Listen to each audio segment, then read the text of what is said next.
Good morning. Just a quick safety briefing. If an alarm sounds during our meeting, unless we see smoke, Bowden.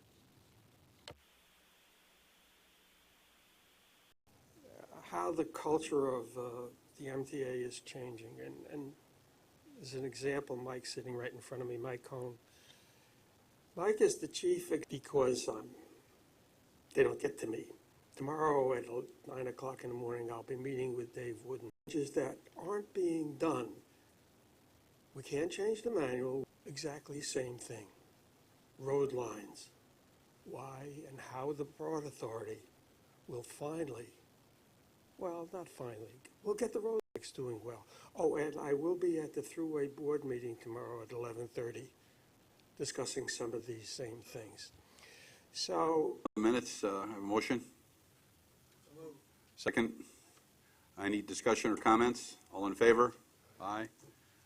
David will now discuss the 2015 work plan for the Safety Committee. Right, include in the working with the chief safety officers from around the MTA agencies, we have attempted to incorporate all of your suggestions into a work plan that we've picked that month to talk a little bit about pedestrian safety and also trespasser safety in our railroads. That were received from the panel, so we'll spend some time at the July meeting reviewing all of our progress toward it.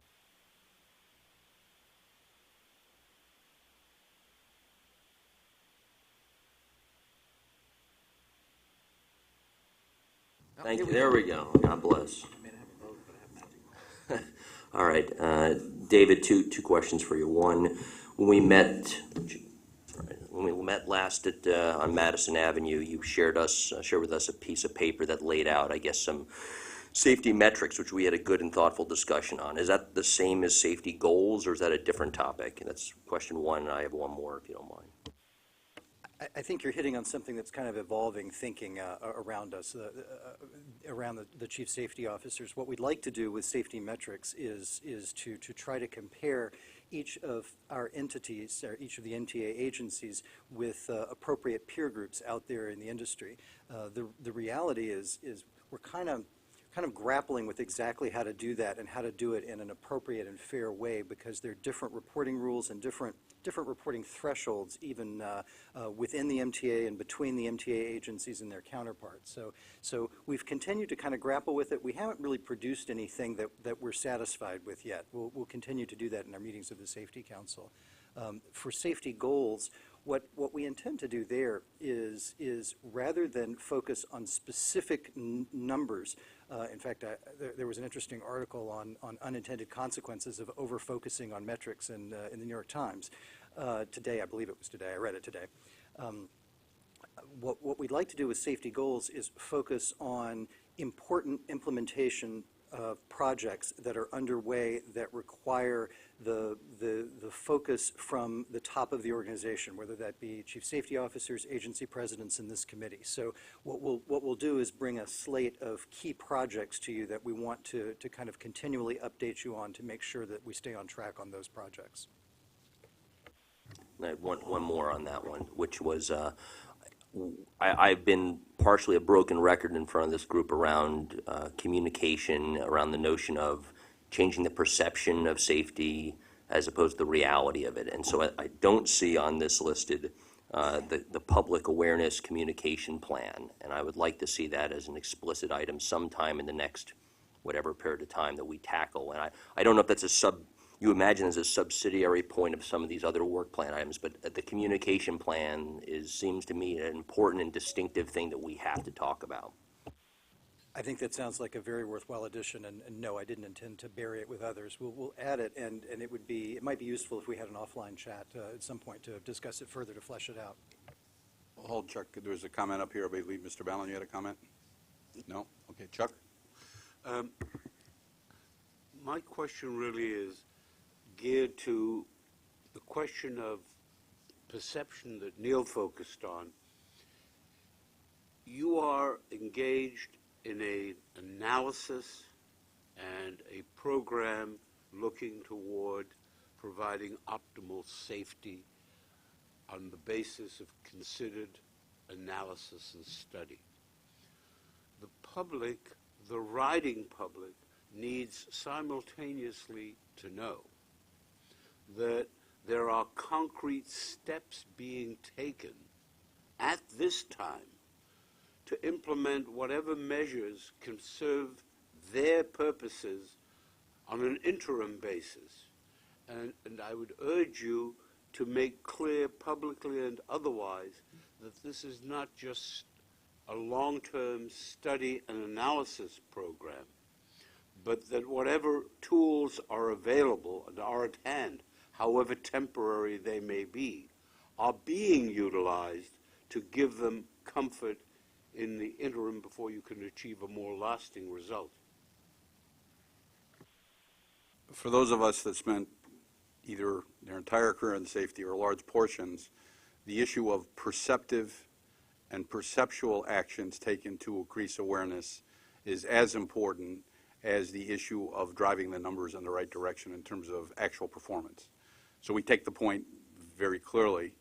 In the issue of grade crossing safety, where a certain element of the actions we need to focus on deal with people who are quote-unquote beyond our control, it's even greater emphasis on the perceptual side in terms of getting them to do behavioral change. So we're in agreement with that. But the same thing occurs, trespassers on the right-of-way for a rail system. Tom, if I may just follow up, you mentioned the word grade crossing, or the words grade crossing. Let me reiterate the point I last made, which is it is the responsibility of the municipalities involved in the areas where there are grade crossings to regulate definitively and effectively, regardless of cost, to regulate the approaches to those grade crossings. That is not the function, as I understand it, of the MTA, but of the municipalities, and they have got to bear their share of responsibility. Actually, three parties. We bear some responsibility for enforcement through the MTA police. It's the local jurisdiction who has responsibility for traffic control devices with oversight by New York State DOT. And in all the actions we've been taking behind the scenes, meaning that you have not been part of the meeting, not deliberate, because you weren't there, it's always those three parties that are involved. Jonathan? Just on that point, could you explain how that's coordinated? Because with all the disparate municipalities and entities involved, I would have thought that we would be the coordinator to make sure that the approaches and things, at least in a passive way, keep track of it and organize it. What is our role? I heard what Chuck just said, but I'm not sure if, I'd like to hear you explain our role. I know. There are three primary parties, which I talked about, New York State DOT and the MTA. If we were to fall prey to say somebody has preeminent or prime responsibility, it almost implies that you can take the other two parties off the hook. So the way that the whole process is looked at, each and every one of those parties has a responsibility to make sure that everything is being done on the part of all parties to make it as safe a grade crossing as possible. So it's the local municipality, it's New York State DOT, and it's in this case the MTA, resident each one of the two commuter rail agencies. And the focus of attention needs to be on identification of those crossings and what mitigating strategies do we need to employ in the way of enforcement or improvements. And that historically, the best practices in the industry have been when all three of those parties are bellying up to the bar to the same amount. And not one person having, because there really are no firm lines of demarcation, because the highway crossing goes over the railroad crossing goes over the highway crossing, and enforcement is multi-party. It's usually multi-jurisdictional. Much the same way on some roads, it's the state police enforcement as well as the local municipality enforcement. On to the next subject, which is the, we need to have a vote on the work plan. So, second, any further comments? All approved? Aye. Okay, the report of the Chief Safety Officer. I don't have any lengthy formal report. I just wanted to mention a couple of quick items. At the January meeting, I told you about a number of activities I had engaged in to study the depth and breadth of activities throughout MTA agencies. I just wanted to note that those activities are continuing. I'm continuing to visit facilities and attend training courses, and a lot of that has informed the work plan that you just approved and some of the items even on today's agenda. Also, as we noted at the January meeting, I pointed out that we did not reproduce in great detail all of the statistics and metrics that are involved in each of the agency committee books. That material is easily available to you should you want it, and if our treatment of it this way concerns you at all, I'd suggest you please reach out to me so we can make sure that we're meeting your needs. Also at the January meeting, I told you that I would assemble a safety council, and if I can segue kind of into the next item, I wanted to report on our activities there. We have come together as a safety council of the chief safety officers from across the MTA agencies and have held a couple of meetings, have another one scheduled. Chairman Prendergast attended our first meeting, and it's been a very robust discussion, a very good group. It's very helpful to see the different agencies and the different disciplines coming together to inform each other and help us move forward in terms of safety and how to measure our performance and how to design activities.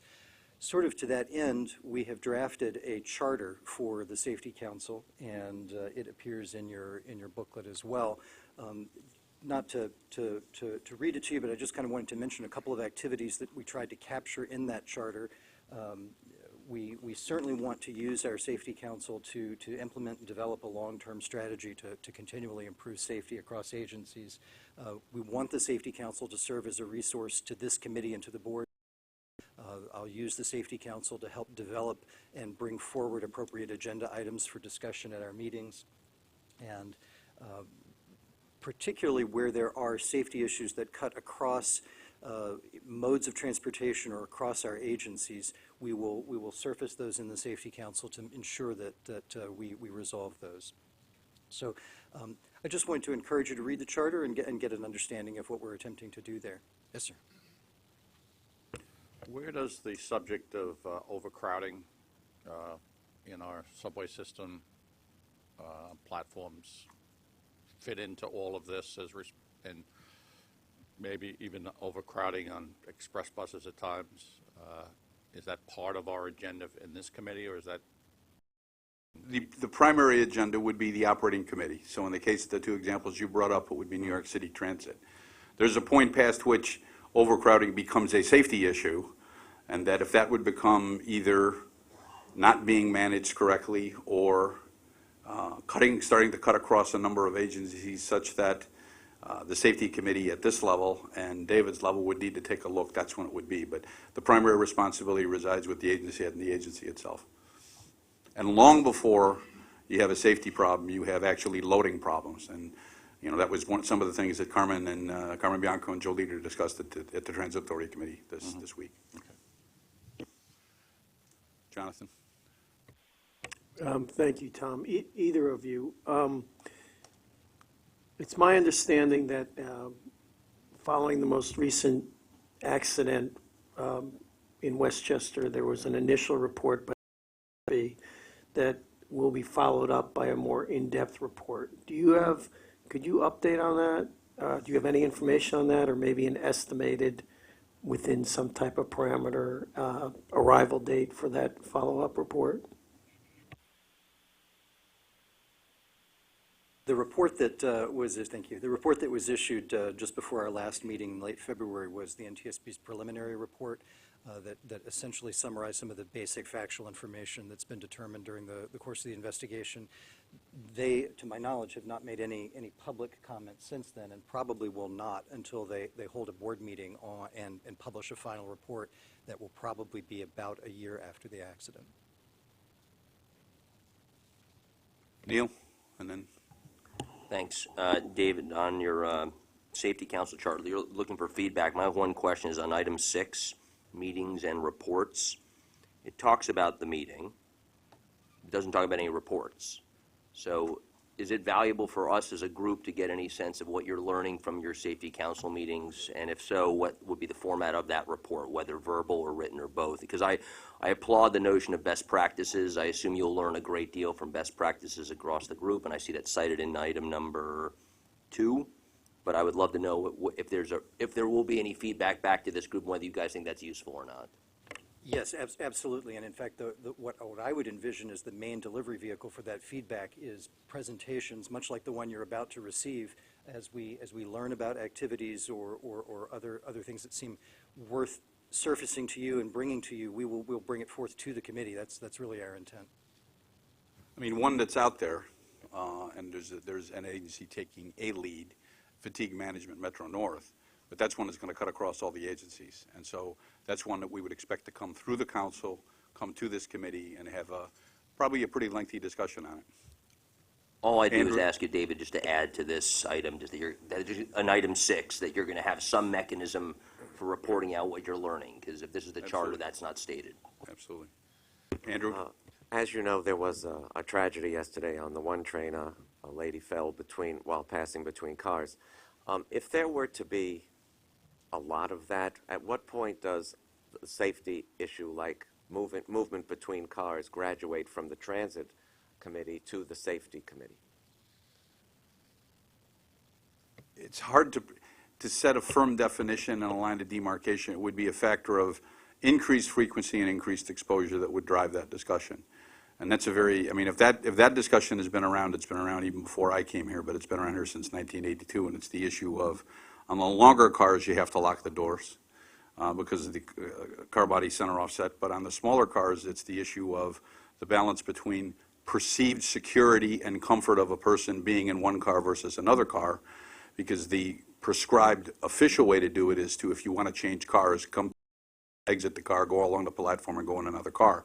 But some people feel that if it's a long ride between stations on an express train and there's something going on in a car they don't want to be part of, they access and go to another car, although we would prefer they not do that while the train's moving. Any other comments or questions? Continue, David. We'll move into just a quick update on our Operation Lifesaver activities. At the last meeting, the chairman told you that we were exploring a partnership with Operation Lifesaver Incorporated. That's a nonprofit organization that's really internationally recognized for promoting railroad safety, particularly the loss of life at crossings and through trespasser injuries.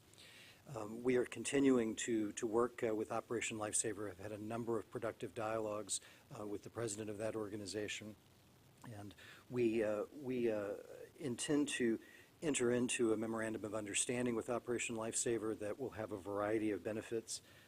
We'll be asking, we'll be asking Operation Lifesaver experts to assess and advise us on our outreach and educational activities with respect particularly to crossing safety, but with also to trespass prevention. And we will also Operation Lifesaver regularly trains presenters to deliver its message, and we've already had some of our employees go through the training program, and we're working very actively to bring some in-person Operation Lifesaver training to MTA facilities so that those of us who go out into the community and talk about grade crossing safety will have the benefit of training directly from Operation Lifesaver experts.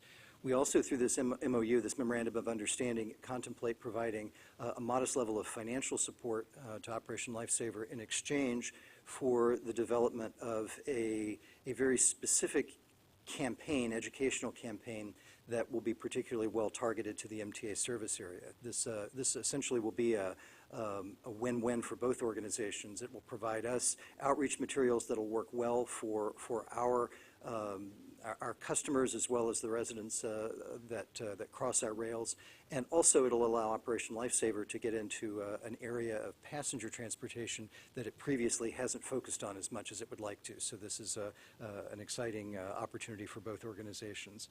So I just kind of wanted to provide that level of update. I guess I would say, just like we know an enormous amount about the accident that occurred in Westchester, we don't need to wait for the anniversary of the accident in order to be able to take actions. We also don't have to wait for the development of this campaign to do activities toward promoting grade crossing safety. We are already evaluating messages that have been used in the past to see if it would be appropriate to reuse and repurpose some of those messages in public outreach campaigns. And Operation Lifesaver sees that grade crossing safety is, they say, the three E's: engineering, education, and enforcement. We want to make sure that our crossings are the best engineered that they can. We want to educate people about how to conduct themselves on or near railroad property. And also there's an enforcement aspect to ensuring that people do the thing that is appropriate around crossings. And Chief Cohn is here, CEO Cohn is here to provide a little bit of an update on the activities of the MTA Police. I'd just add to that.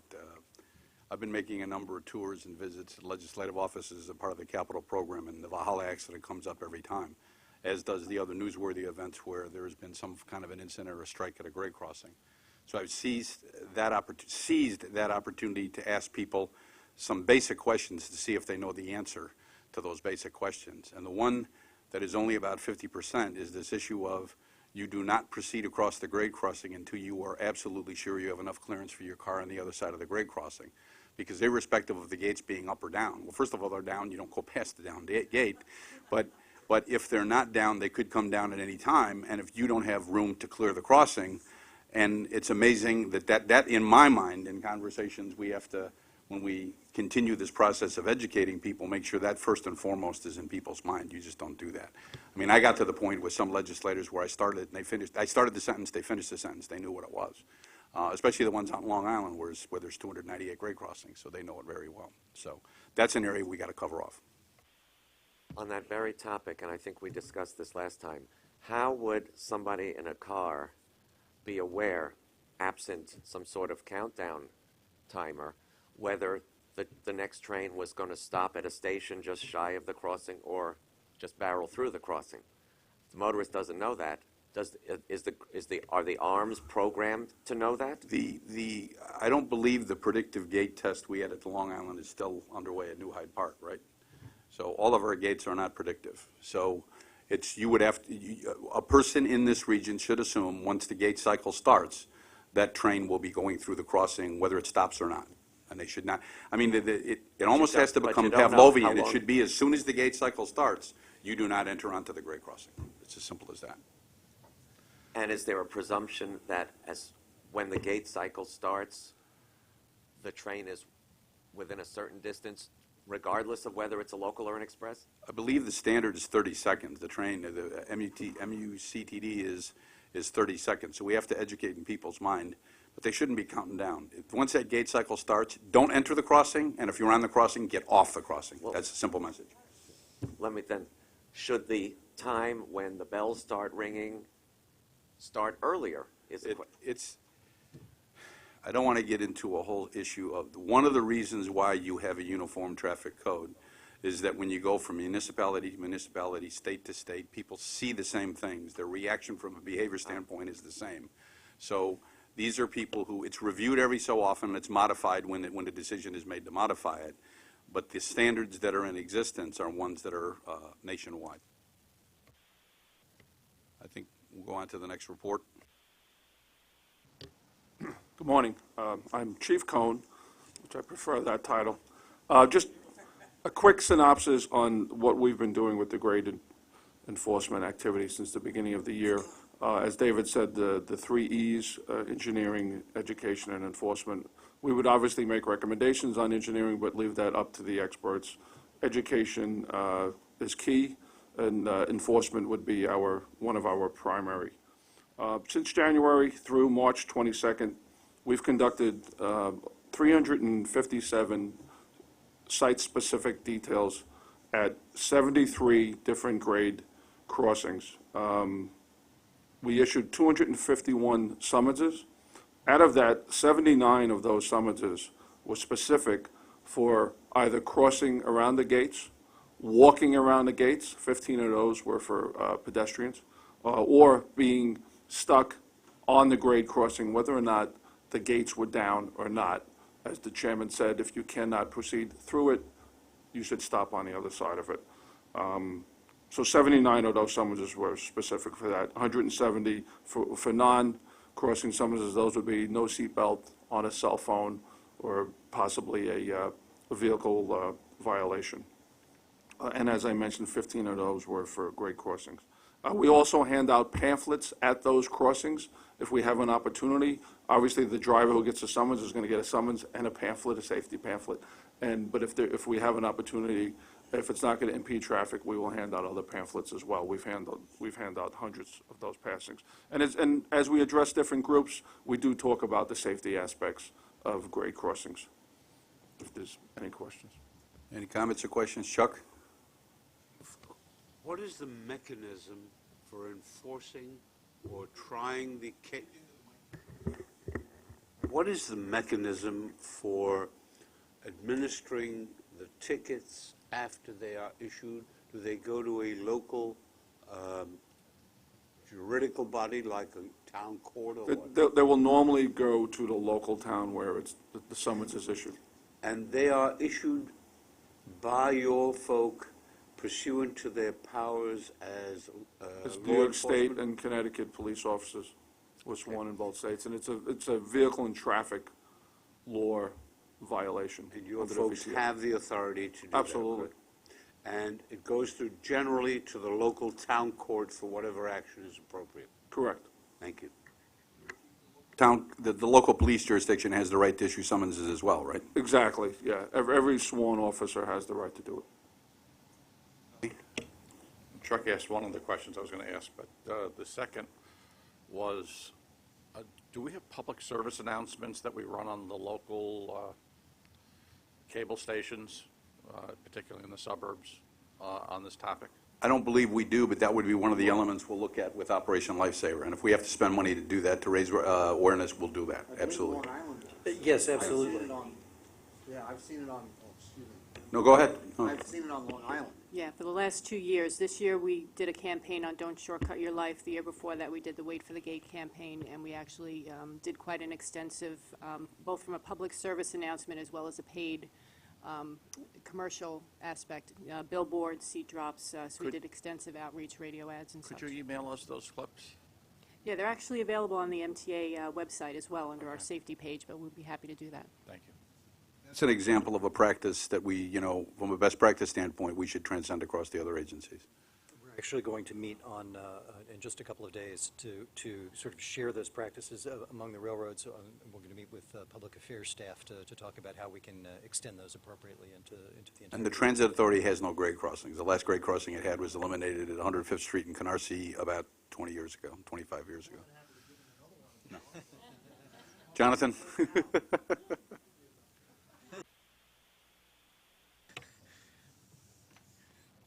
Tough following that.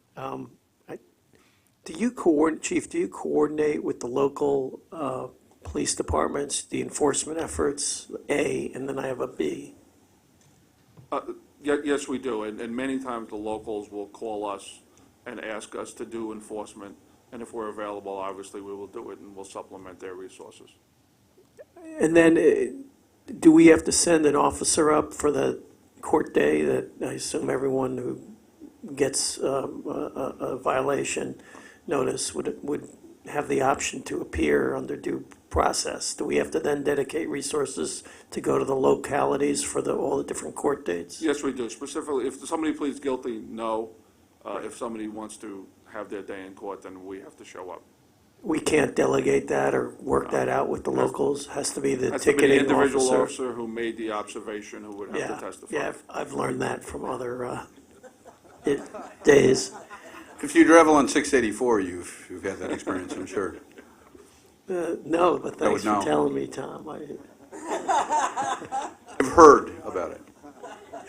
Well, this gets to a resources question that we can address at another time as you assess, given the increased enforcement that has been widely reported and that you've told us about, do we need additional resources? And I hope you come back to us whenever if a determination is made that you do, in order to enforce more appropriately, need resources, that we have that discussion at the appropriate time in the future. We would. Thank you. Chuck? One last question. What is the optimum penalty that attaches to one of those tickets under the vehicle and traffic law? It's going to be a monetary fine, which I'm not 100% certain what the amount would be, and it could be points on your license as But well. it is not license revocation, correct?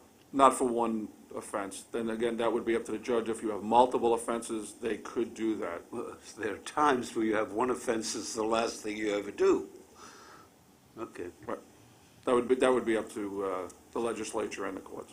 In its infinite wisdom. Yes. I want to come back to something, because we kind of said that we don't have this problem at the Transit Authority, and we don't from a standpoint of grade crossings. But the issue of trespassers, which cuts across all rail agencies, I mean, we had a picture in one of the dailies this past week, and it was for other purposes, and they were showing, models, and one model was sitting with her legs over the edge of a platform eating a slice of pizza. And, we just said, whatever you want to do with models, whatever you want to do and show them in relation to riding the system, fine, but don't put them in a position where it's an unsafe post. Because we don't want people sitting with their legs dangling over the ends of the platform. Another picture was somebody actually sitting, and the pizza box was in the tactile warning strip. So, and you really don't want people within 28 inches of the edge of the platform. So there'll be a separate corollary discussion in terms of trespassers, but it'll be separate and apart from grade crossing, because that's an area of concern. We'll move on to a presentation from Bridges and Tunnels. Yes, please. I just wanted to say that I know that training and professional development is particularly important to President Jim Ferrara at MTA Bridges and Tunnels. I had the opportunity to attend a class on traffic incident management just last week, and I asked Jim Foley to come and brief you on it, because I thought it was an exciting safety assurance activity that's going on there. Good morning. New York State Traffic Incident Management System started with an invitation from Joan McDonald to our president, James Ferrara, back in early 2014. And being impressed by the presentation, the gentleman to my right, Deputy Chief of Operations, Daniel DiCrescenzo, was given the assignment to evaluate the program and see how it could be integrated into our training programs. And that was done with success in the last quarter of 2014, and the program continues. Dan will give you some insight on some of the slides in the presentation as we move forward. Am I pointing this in the right direction?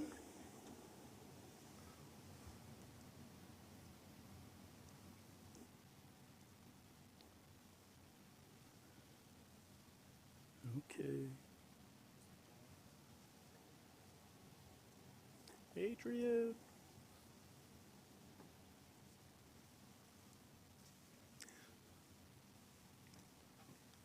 Traffic incident management, originally developed by the federal government, Federal Highway Administration.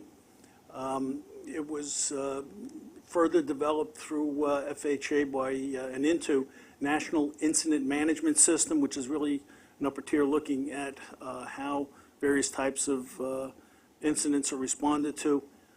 In New York State, the Department of Transportation developed TIM, as we refer to it, Traffic Incident Management, really is a branch from the tree of NIMS. And it's a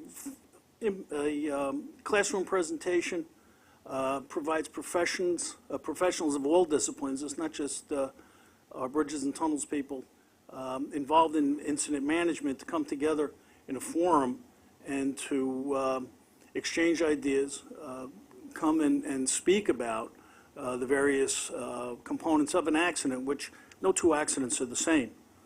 We have single car accidents, multi-car accidents, accidents with injury, fire, police response, hazmat incidents, and the permutation of types of incidents are really endless.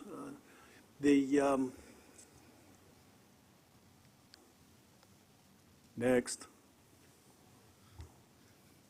New York State provides us with emergency traffic control and scene management guidelines.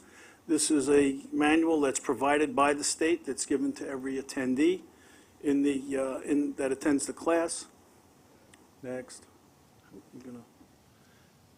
And this goes back to the statewide steering committee that was established in 2009 by in New York State. Participants include the various agencies and private entities in New York State. And if you think of the different responders to an incident, it could be simply bridge and tunnels. It could involve police, fire, hazardous materials. It could involve DOT, DEC, again, depending upon the nature of the incident. It could involve closing of a roadway, could involve traffic patterns that will be altered as a result of the accident. So these are all the different situations that are discussed in the class. It is looked at from both from a textbook standpoint and the practical standpoint, and it is one that encourages what we call the 4 C's: communication, cooperation, which is the starting of the 2 C's, among all members of these disciplines. And when there is a responding agency at one of our bridges and tunnels, who is in charge of that incident? Next. These are the partners. It starts with New York State Department of Transportation, and you can see, and Dan's going to talk to the partnering that we are now involved with and how it's going to impact locally agencies that we've reached out to. And we were I believe, the first downstate agency to become a partner in the TIMS process. Course objectives: enhance on-site safety. We show a slide that in 2012 was the last statistical calculation. There were 179 responders fatally injured nationwide in response to traffic incident management situations.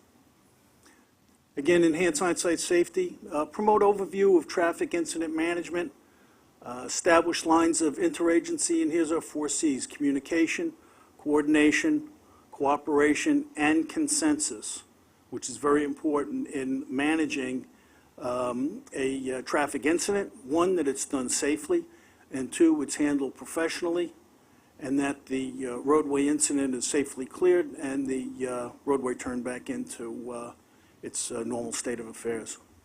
And again, to foster trust and understanding among agencies, we speak with one another, we have coordination, and we know precisely what the mission is in responding to a particular incident.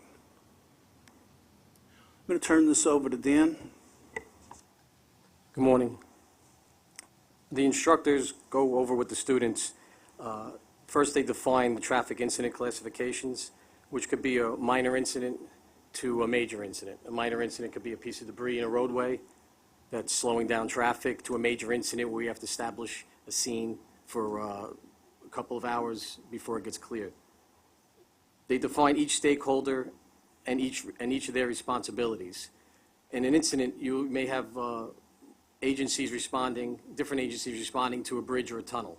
Not only will you have bridge and tunnel operations forces, but you may have authorized tow, you may have EMS, NYPD, fire department, and we're just trying to get everyone on the same page in scene management. And Jim went over the 4 C's of communication, coordination, cooperation, and consensus, and it all falls underneath the umbrella of the ICS, or the Incident Command Structure.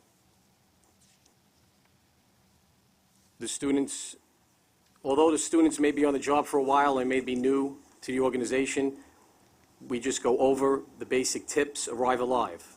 If you have an incident, we don't want you becoming another incident. Wear your protective safety equipment, which is your reflective gear, your bulletproof vests, whatever other equipment you're issued.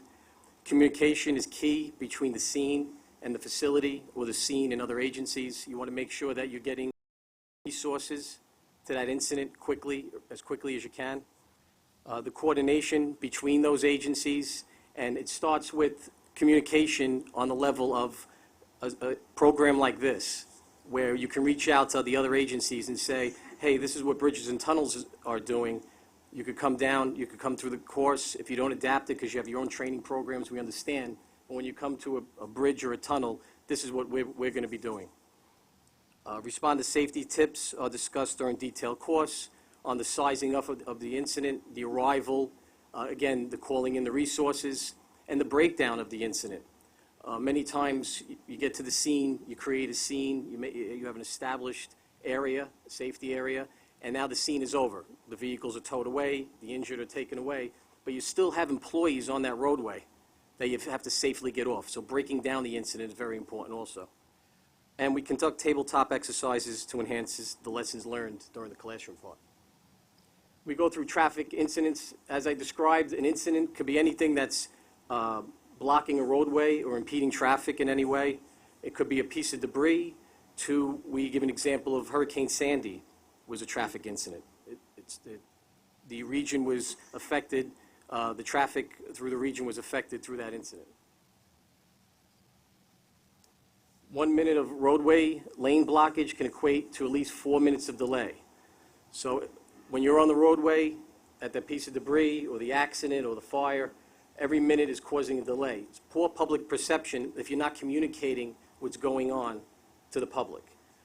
My pet peeve of mine, pet peeve of the president, is that if there's an incident going on in our facilities, is that we get the communication out. We call Transcom, we get their VMS signs going towards the incident, and we have our VMS signs up and running to give the public information based on why they're sitting in traffic.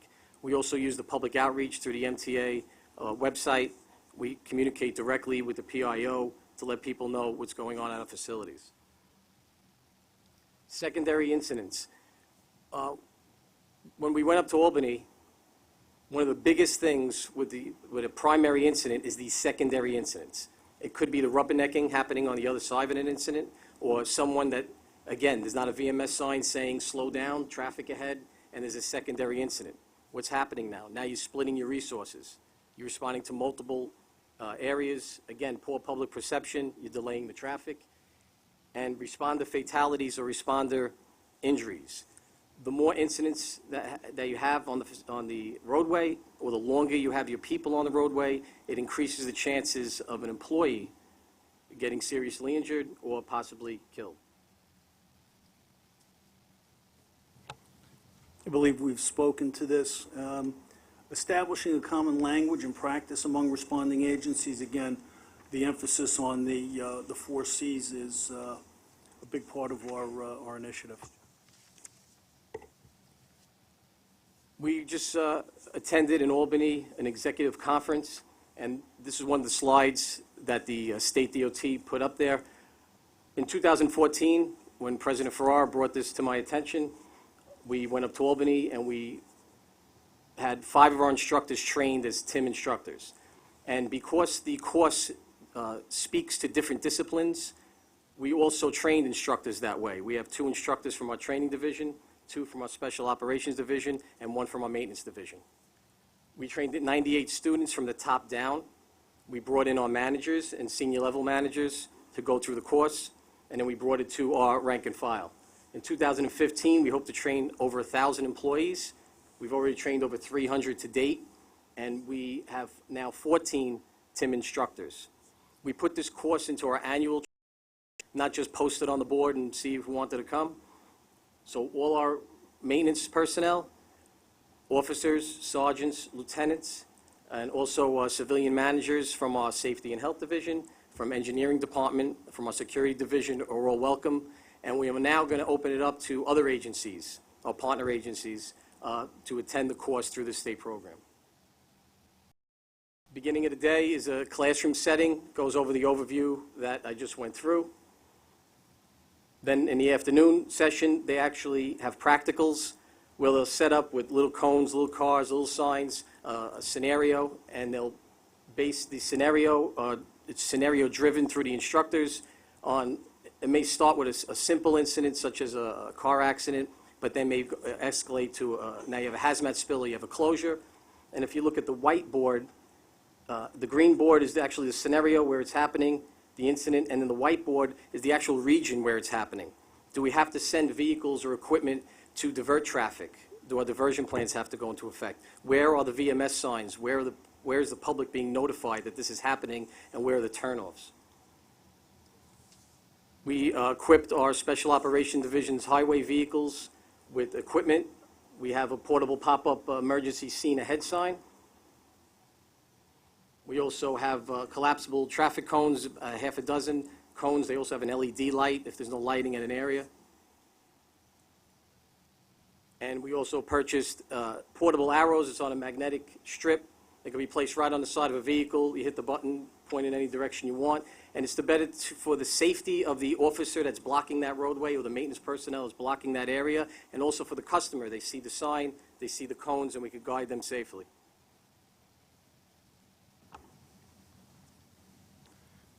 Concluding, an effective TIM training program leads to increased responder safety, reduces the impact on the public and the environment through interagency, or 4 Cs again: communication, coordination, cooperation, and consensus. That's our presentation. Thank you very much. Before we take questions or comments, I get gigged on every incident that occurs in every bridge and tunnel facility. So, and it's, at first I said, why do I want to see these? But what I will tell you is that the level of response and effort that Bridge and Tunnels focuses on this, and how fast they restore services and clear the accident, I think is phenomenal.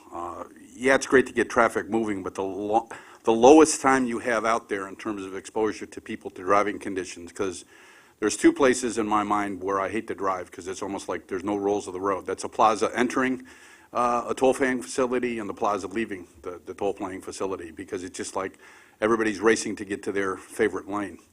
But they do an excellent job on it, and I think from a standpoint of, I don't know what translatable, there's some translatable things certainly on the bus side of the house that could be incorporated from here, but in terms of the logic and the approach and the training they have, it cuts across all agencies. Any comments? Neil? Just a quick one. That's a very impressive plan. I'm glad you guys are executing that. It's having a lot of impact. I do believe that incentives drive a lot of human behavior, so I'm interested to know what happens after the classroom activity in terms of whether carrots to encourage and support people or sticks for those who are not sort of living up to the things they learned. In our process in operations, there is a review board, incident review board, that's conducted periodically. And if you look at the numbers, the way they filter down, we respond to over 12,000 incidents a year as an agency. 1,600 of those are collisions or collisions with injuries. From that number, drilling down further, approximately 40 of those are brought to our Board of Inquiry, where Dan chairs the session with all our chiefs, our captains, operations personnel, and we look to see from lessons learned, how can we make continuous improvement? And that's really where the incentive comes in, to do better when we share across lines, how we can make that improvement. Mitch? Very, very impressive, and I thank you for the presentation. One of the things, and relating to it, that you mentioned quickly, that President Ferrara and I have had a variety of discussions about, is the issue of communication to the public driver before the driver gets to the site.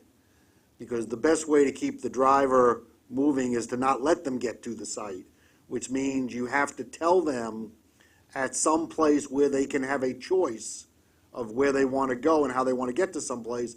Don't go this way because X just happened. Whatever X is, go this way instead. And the variable signs and the temporary signs are so important, and sometimes they work, and some of us who have been in traffic, sometimes they don't work for a variety of reasons. Some of it may be jurisdictional, some of it may just be the oldness of the system, especially on Long Island, where the system is very old and not yet been updated.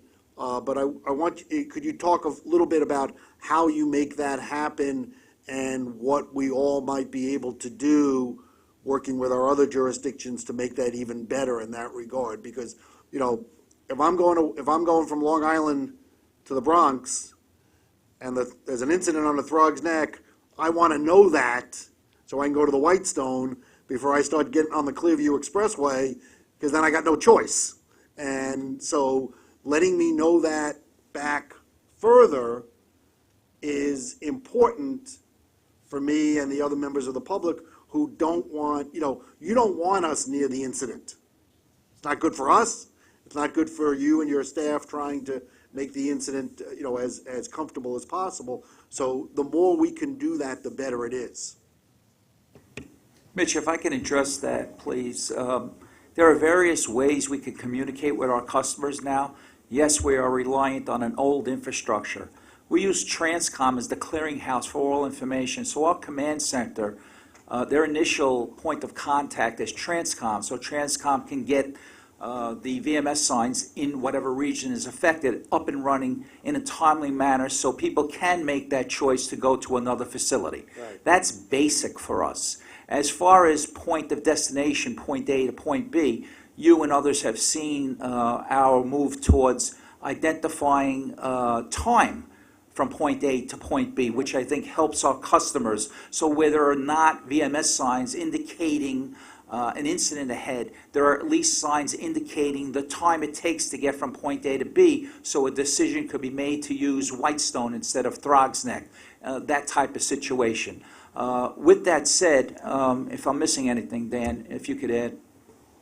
No, they're just that the point of this program is to have the other disciplines, the other agencies understand exactly what you're saying. That when you speak to the police or you speak to fire, it's just about the incident. But we're trying to get all the disciplines together to understand that it's a regional issue, or it could be a regional issue, to all the points that you were making. And hopefully through this program, and we reached out to Transcom and City DOT just for this purpose.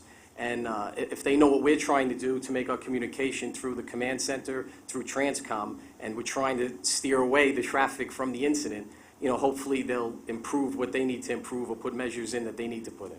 This also coordinates our efforts in the Vision Zero plan.